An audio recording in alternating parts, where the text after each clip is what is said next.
Hi, people.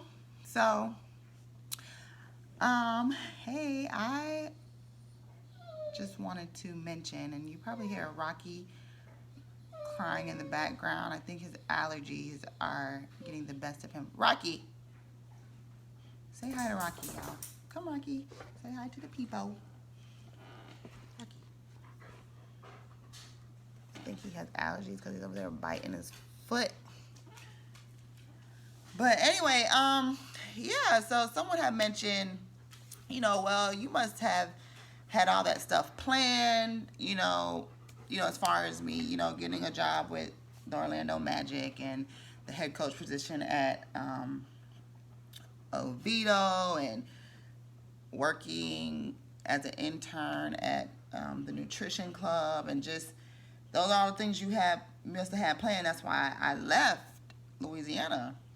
And I'm like, no, I honestly didn't plan on like leaving Louisiana. I was in a very happy time, but unfortunately, I lost my job last May, and then I found another job that was only making $10 an hour, and I was a part-time employee. So I mean, my checks were just like the bare minimum, and I just know that there's just too much in the world for me to bring home $500 every 2 weeks. Like I just no, not me. Mm-mm. Mm-mm. Anyway, so back then I started to like calculate like what I need to do and what needs to happen for me to come out like successfully, knowing that I still had a whole year of grad school ahead of me, and I had those 3 classes, and I didn't want to take out too much in loans anymore because my undergrad was 100% free. So even going back and paying for Rocky, we are filming. Be and quiet like Kane. So, just acquiring so much debt, knowing that I have 3 young kids, that at some point my debt is probably going to clash with their. Hopefully, they won't have student loans, but I want to take care of my kids anyway. So I knew I need to start planning. Like, okay, there needs to be like, no, I can't do this. So I tried to have a couple conversations, and they just were really going nowhere. So I knew that it was on me. The ball was in my court, and that was basically God showing me like, no, we're not going to depend on other people to start making a direction for our life. And that's basically what I was really doing and waiting. But I felt like God told me like, trust me, follow me, and my results are immediate. I had already put in the time of being still. Before I even moved to Louisiana, I had made a shift in my thinking, what I was listening to, what I was watching. I went years without watching reality TV just because I knew that those were the things of the world that I would crave and want, and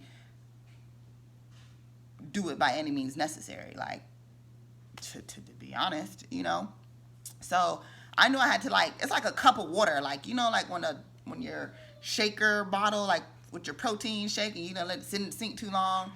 And the only way to get that gook out of there is you have to totally run new clean water in it and let it flush all the way out, and then all the dirty stuff comes out, and then you pour in more of the clean water, and then now we have a clean bottle. And that's basically what you have to do with yourself. Like, you have to pour so much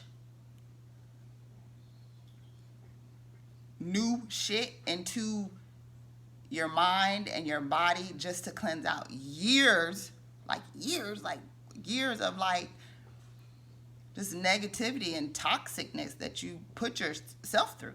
I'm not blaming anyone, but so someone says to me like, you must have had all that planned.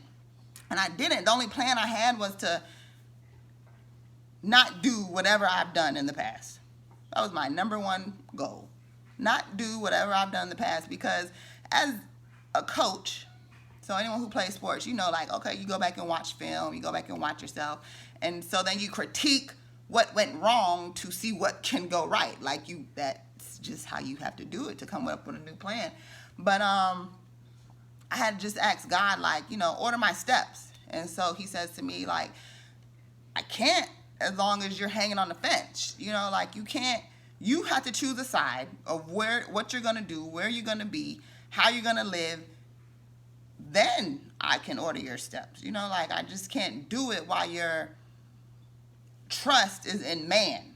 And I don't mean a particular man, but I mean humans, just not him. So that was my only plan. My plan was to, before I could run into eviction, because I knew how much I was making, 3 kids, and, I had someone, willing to pay my rent, but I'm not at a stage where I want anyone paying my rent. Either we gonna live right, or, like, I don't want my rent paid. It sounds good. Yes, it sounds so good. It is good, but that's just not what I wanted. And I just knew that life was great, and I had been getting the basic minimum of, oh, God bless me with a job, but it's only $10 type of blessings. Oh, God bless me with the next day, but I don't even know what to do at this time. Like, I was doing stuff, but I guess at the time I couldn't, just having those 2 young kids, and I was nursing one after time back to back, everything just started to be very overwhelming. And so I just, had to say, God, what is there? The steps for success is already out there. They're in these books, but they're already in the Bible. Like, the people are just taking words from the Bible and making it sound, to a way that's going to gravitate the world without a stamp of a certain religion on it. And I think we all are falling short because there's so much information out there. People want to be woke. People want to say, oh, this isn't the natural religion. So we're just not believing in something higher than ourselves. And that's all you have to do. I came here with belief. And I've never burnt bridges with people. Like, I've always been a pretty loyal person, and I think I'm a good person. Well, I know I am. And when people see you trying to live right, it's only natural for them to gravitate and help you. And that's all I did. So what you see, me being here, and it's only been 2 months, and me getting these jobs and these opportunities, is God saying, I told you, choose me. And I'm gonna show. And I asked him, I said, okay, what I need for you to do is show up and show out. And then I'm gonna do the same. Like, if you put me in these opportunities and you show out in my life, I'm gonna say, I'm gonna show out too. Like, it's a team.